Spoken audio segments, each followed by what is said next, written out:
विनोद बिहारी महतो कोयलांचल विश्वविद्यालय में विनोद बिहारी के आदमकद प्रतिमा का अनावरण करने पहुंचे झारखंड के मुख्यमंत्री हेमंत सोरेन और साथ ही राज्यपाल संतोष गंगवार और साथ ही डुमरी विधायक जयराम महतो ने पत्रकारों से बातचीत करते हुए कहा कि झारखंड शिक्षा के क्षेत्र में काफ़ी पीछे। आप देख रहे 100 टाइम्स न्यूज़। नसीब हुआ। और जहाँ तक शिक्षा की, ये तो आंदोलन की राजनीति की बात हुई। अगर शिक्षा की बात करें तो विनोद बिहारी महतो एकमात्र ऐसे शख्स हैं जिनके नाम से शायद सैकड़ों संस्थान है शैक्षणिक।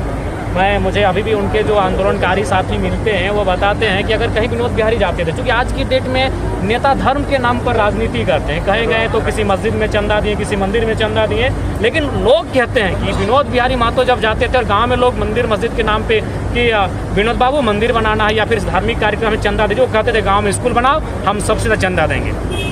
तो राज्यपाल अभी बोले हैं कि उच्च शिक्षा की जो स्थिति है राज्य में वो बहुत संतोषजनक नहीं है। बिल्कुल संतोषजनक कैसे रहेगी? सीधी बात कहना है, जब तक शिक्षा सरल नहीं होगी, जब तक शिक्षा आम व्यक्ति के बच्चे तक नहीं आएगी, कैसे हम आज जितने भी बीएड कॉलेज खुल रहे हैं, जितने भी तकनीकी कॉलेज खुल रहे हैं जो प्राइवेट से खुल रहे हैं, उनमें लगभग 70% माननीयों का इनडायरेक्ट इन्वेस्टमेंट है। और आप कल्पना करेंगे कि हम शिक्षा को बेहतर दिशा देंगे। आज जो भी माननीय रहे, मंचों में विनोद बाबू का नाम लेते हैं, बिरसा मुंडा का नाम लेते हैं और सब प्राइवेटाइजेशन को बढ़ावा दे रहे हैं, सब निजीकरण को बढ़ावा दे रहे हैं। निजी अस्पताल इनका, निजी विश्वविद्यालय इनका, निजी महाविद्यालय इनका, तो ये शोभनीय नहीं है। जिस दिन यहाँ के माननीय, चूंकि विधायिका एक महत्वपूर्ण अंग होती है, विधायिका विधि बनाने वाले लोग होते हैं, जिस दिन विधायिका ढंग की विधि बनाएगी इस राज्य में, यह राज्य विनोद बाबू और बिरसा मुंडा के सपनों की ओर अग्रसित होगा। नहीं तो आज हमें लगता है 5 से 15% ही विनोद बाबू के सपने को हम साकार कर पाए हैं। एक बहुत बड़ा हिस्सा आज विनोद बाबू के सपने को हम लोग छू तक नहीं पाए। इसके पहले विधि व्यवस्था को किस तरह सुधारने की आवश्यकता है? आपने देखा, हम 1 बजे रात को गए, ये भी झारखंड के इतिहास में पहली बार हुआ होगा।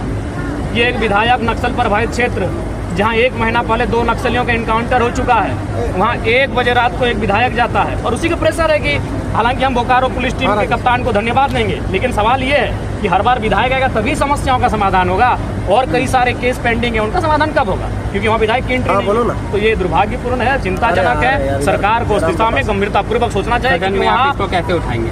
हम तो हर बार उठा रहे हैं। सदन में जनता की सुरक्षा हो, चाहे जो भी विषय हैं जो जनता के सरोकार से जुड़े हैं, उन विषयों को इस विधानसभा के सत्र में पूरी प्रखरता के साथ, मुखरता के साथ किसी विधायक ने उठाया है, तो बिना किसी विवाद के जयराम महतो ने उठाया। क्योंकि आप इस विश्वविद्यालय के छात्र भी हैं, तो सदन में यहाँ की जो प्रॉब्लम्स हैं वो बतौर एक छात्र रखेंगे या आपको जानकारी मैं दे दूं, मेरा जो सवाल था, विश्वविद्यालय में जो यहाँ कर्मचारी हैं आउटसोर्सिंग के माध्यम से जो कार्यरत हैं, उनका जब मेरा सवाल हुआ सदन में, तब उनका पेमेंट को बढ़ाया गया है। तो ऐसा नहीं है। विश्वविद्यालय की चिंता मुझे है, और मैं विश्वविद्यालय की चिंता एक विधायक के रूप में नहीं, वो लोग जो यहाँ काम कर रहे हैं, वो बच्चे जो यहाँ पढ़ रहे हैं, वो हमारे घर के हैं, हम उनके बीच से हैं, तो निसंदेह बिना किसी शर्त के हम उनकी चिंता करते हैं और उन विषयों को हम सदन तक लेकर जाते हैं। क्या लगता है आने वाले दिनों में हमारा ये जो विश्वविद्यालय है BBMKU, ये बड़े शहरों की तुलना में निसंदेह आज अगर आप आर्थिक दृष्टिकोण से देखा जाए तो धनबाद का कोई मुकाबला नहीं है।